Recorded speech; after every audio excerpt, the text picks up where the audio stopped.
ये पूछ सकते हैं आप, ताक कभी पीने का, दूध कभी पीने का? ताक हमेशा दोपहर को पीना, दूध हमेशा रात्रि को पीना, और ज्यूस हमेशा सकाळी. सकाळी जेवण नंतर ज्यूस पीने का, दुपारी जेवण नंतर ताक पीने की, रात्रि जेवण नंतर दूध पीने का. आप बोलेंगे ये क्या चक्कर है? सकाळी जूस, दोपहरी ताक और रात्रि को दूध.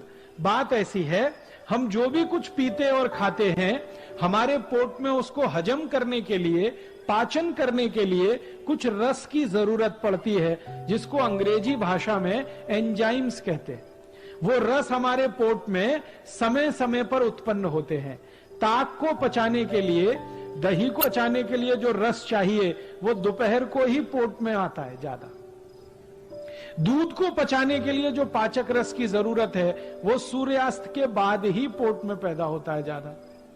और जूस को पचाने के लिए जिस पाचक रस की जरूरत है वो सकाळी सबसे जास्ती होता है. इसलिए नियम बना दिया गया, सकाळी जेवण नंतर ज्यूस, दुपारी जेवण नंतर ताक, रात्रि जेवण नंतर दूध.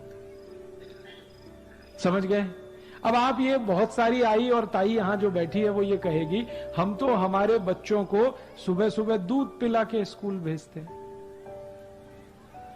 आयुर्वेद कहता है कि सुबह का समय दूध पीने के लिए अच्छा नहीं है. सबसे अच्छा समय दूध पीने का है वो शाम को है. तो आप क्या पिलाएं सुबह सुबह बच्चों को? जूस पिलाइए, संतरे का रस पिलाइए, मौसमी का पिलाइए, द्राक्षी का पिलाइए, टमाटर का पिलाइए, गाजर का पिलाइए. कुछ नहीं है तो नींबू की शिकंजी ही पिला दीजिए, सबसे सस्ता. और जितने दिन ऊस खाने को मिलता है, जितने दिन, 3 महीने 4 महीने, तो सकाळी ऊस का रस जरूर पीने का, नाश्ता नंतर, जेवण नंतर. आप बोलेंगे इसमें क्या है? ये जो ऊस का रस है ये अद्भुत है. इसकी सबसे बड़ी विशेषता है कि इसमें भरपूर मात्रा में कैल्शियम है.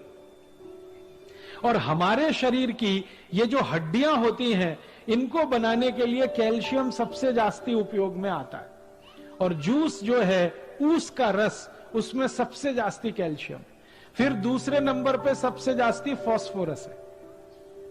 कैल्शियम और फास्फोरस अगर किसी किसी रस में है तो वो तो सबसे अद्भुत है. इसलिए ऊस का रस जितने दिन मिले जरूर पीना. क्या क्या फायदा होगा?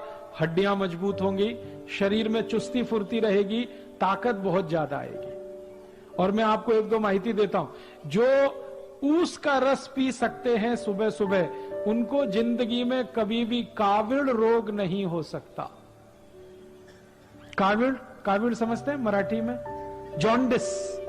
आंखें पीली पीली हो जाती हैं, लघवी एकदम पीली आने लगती है, शरीर टूट जाता है, बिस्तर पे लेटना पड़ जाता है. और काविड़ की दुनिया में औषध नहीं है. एलोपैथी के किसी भी डॉक्टर से पूछेंगे, वो कहेगा काविड़ की औषध नहीं है, ये तो अपने आप ही ठीक होता है. डॉक्टर कहेगा आराम करो 20 दिवस, 25 दिवस, 30 दिवस. लेकिन इस काविड़ को होने नहीं देना, इसकी सबसे बड़ी ताकत है ऊस के रस में. तो ऊस का रस पिए सुबह सुबह, बहुत अच्छा होता है.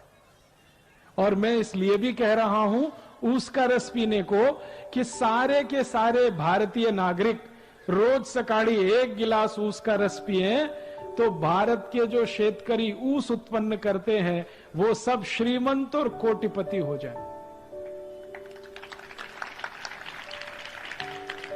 आप बोलेंगे वो कैसे?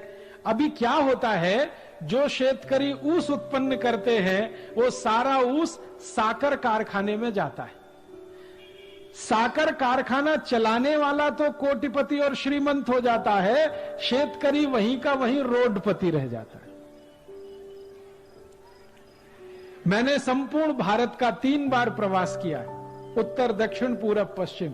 जो भी शेतकरी ऊस उत्पन्न करते हैं सब गरीब हैं, रोडपति हैं. लेकिन उनके ऊस को साखर बनाने वाले जो श्रीमंत हैं और कोटिपति हैं, कारखाने के मालिक, वो सब उद्योगपति हैं. ये चक्कर क्या है? चक्कर बड़ा सीधा है. ऊस का भाव बहुत कम है, साखर का भाव बहुत जास्ती है। ऊस पैदा करने वाले शेतकरी को भाव कम ही है, लेकिन साखर बनाने वाले श्रीमंत को भाव सबसे जास्ती है। तो मेरा तो यह कहना है कि ऊस में से साखर बने, एक भी शेतकरी श्रीमंत नहीं हो सकता। अगर इसी ऊस का रस बिकने लगे और सारे भारतवासी पीने लगे तो ऊस उत्पन्न करने वाला हर एक शेतकरी श्रीमंत होता है। और एक फायदा होता है, अगर ऊस का रस पिए ना तो नपुंसकता की बीमारी कभी नहीं आती। मैं आपको एक छोटी सी माहिती देता हूं। अगर आपके घर में ऐसे कोई पति पत्नी हैं जिनका विवाह हो गया लेकिन बच्चे उत्पन्न नहीं हो रहे, कमी किसी को भी हो सकती है, स्त्री में भी हो सकती है, पुरुष में भी हो सकती है। ऐसे किसी भी पति पत्नी को कहिए कि अगर बच्चा चाहिए तो ऊस का रस पियो। और क्या डालकर पियो? चूना डालकर पियो। चूना देखा है पान में जो लगाते हैं, वो चूना 1 ग्राम 1 गिलास ऊस के रस में मिला के 3-4 महीने से 5-6 महीने तक कोई भी पी ले, बड़े आराम से बच्चा हो जाएगा।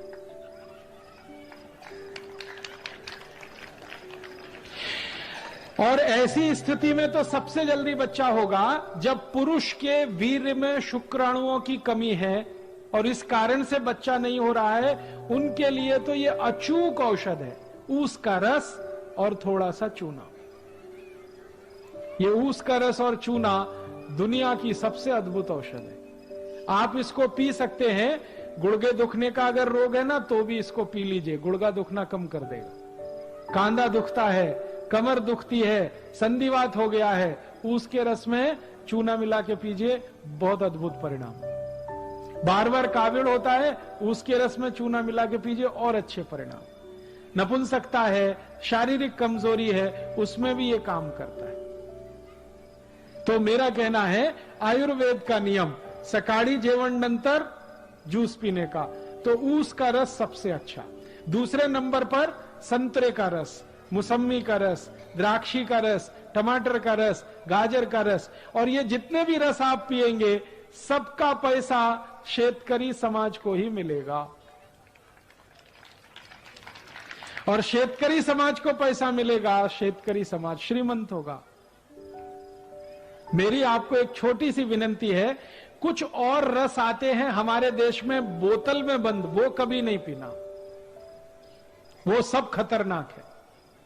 जैसे बोतल बंद, बाटली में बंद एक रस आता है पेप्सी कोला, एक है Coca Cola, Thums Up, Limca, Citra, Mirinda, mango Frooti, ये सब बाटली में बंद आते हैं ना, और पैकेट में भी बंद आते हैं। ये खराब है, इनको नहीं पीना, क्योंकि इनमें दम नहीं है। आप बोलेंगे क्या दम नहीं है? इनमें है क्या? मैं विज्ञान का विद्यार्थी रहा हूं, और विज्ञान के विद्यार्थियों के ऐसे 14 तरह के केमिकल मिलाए जाते हैं, और ये सब जहर हैं, सभी विष हैं। ये पेप्सी और कोका कोला में तो एक केमिकल मिलाया जाता है, उसका नाम है फॉस्फोरिक एसिड। ये फॉस्फोरिक एसिड से आप जानते हैं क्या बनता है? संडास साफ करने वाला हार्पिक। आपने टीवी जाहिरात देखा? हार्पिक, वो संडास पात्र पे डालो, 2 मिनट में फ्लश करो, झकाझक सफेद कर देता है। वो कैसे कर देता है? उसमें एसिड मिलाया हुआ है जिसको तेजाब कहते हैं, और उसका नाम है फॉस्फोरिक एसिड। वही एसिड पेप्सी कोका कोला में भी मिलाया जाता है। तो एक बार मैंने सोचा कि हार्पिक से अगर संडास साफ हो सकता है तो पेप्सी से भी होना चाहिए, क्योंकि दोनों में एसिड है। तो मैंने मेरे घर में करके देखा। मैंने मेरे घर में क्या किया, 1 महीने तक संडास साफ नहीं किया, खूब गंदा हो गया, एकदम पीला पीला कचरा जमा हो गया उसमें। फिर मैं पेप्सी और कोका कोला की बाटली लेके आया और संडास पात्र पे गिराया, और 2 मिनट के बाद पानी से फ्लश किया। संडास पात्र झक्काझक सफेद, एकदम व्हाइट एंड व्हाइट, एकदम नीट एंड क्लीन। वो दिन से मैंने एक जाहिरात शुरू किया है, ठंडा मतलब टॉयलेट क्लीनर। ठंडा मतलब कोका कोला नहीं है, ठंडा मतलब टॉयलेट क्लीनर। अब मुझे बड़ा दुख होता है कि पढ़े लिखे श्रीमंत लोग ये टॉयलेट क्लीनर गटागट पीते रहते हैं। जास्ती एजुकेटेड जास्ती पीते रहते हैं।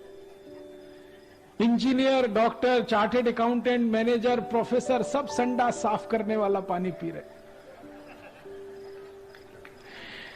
किसी के लग्न प्रसंग में जाते हैं ना तो फोकट में मिलता है तो 2-2, 3-3 बाटली गटकते। और पीने वाले घर में अकेले नहीं पीते, कोई मेहमान आ गया उसको भी पिलाते। एक तरफ कहते हैं अतिथि देवता होता है, देवताओं को इस हंडा साफ करने का पानी पिलाते हैं। और कुछ अतिथि अपने घर में ऐसे आते हैं जो कहते हैं ठंडा लाओ, माने हमको संडा साफ करने का पानी पिलाओ।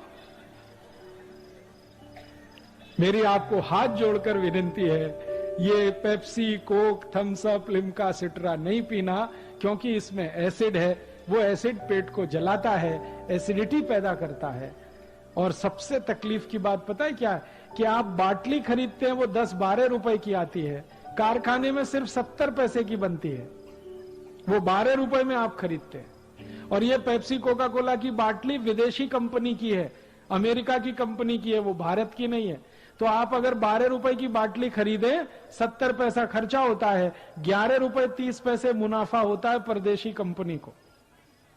उसमें से वो 1 रुपए 1.5 रुपए टैक्स का देके फिर दुकानदार को 1-8 रुपए देके एक बाटली पर लगभग 8 से 8.5 रुपए कमा के अमेरिका ले जाते हैं। अगर एक बाटली पेप्सी कोला किसी ने पिया, 8 रुपए भारत देश का अमेरिका को दिया। 2 बाटली पिया 16 रुपए दिया, 3 बाटली पिया 24 रुपए दिया। दर वर्षी भारत में पेप्सी कोका कोला की 700 कोटी बाटली बिकती है और दर वर्षी भारत देश का 5,700 कोटी रुपए अमेरिका जाता है। 5,700 कोटी रुपए इतनी बड़ी रकम है कि अगर इससे सोना खरीद लिया जाए तो बीड़ जिले के एक एक गांव की सड़क सोने से बन सकती है।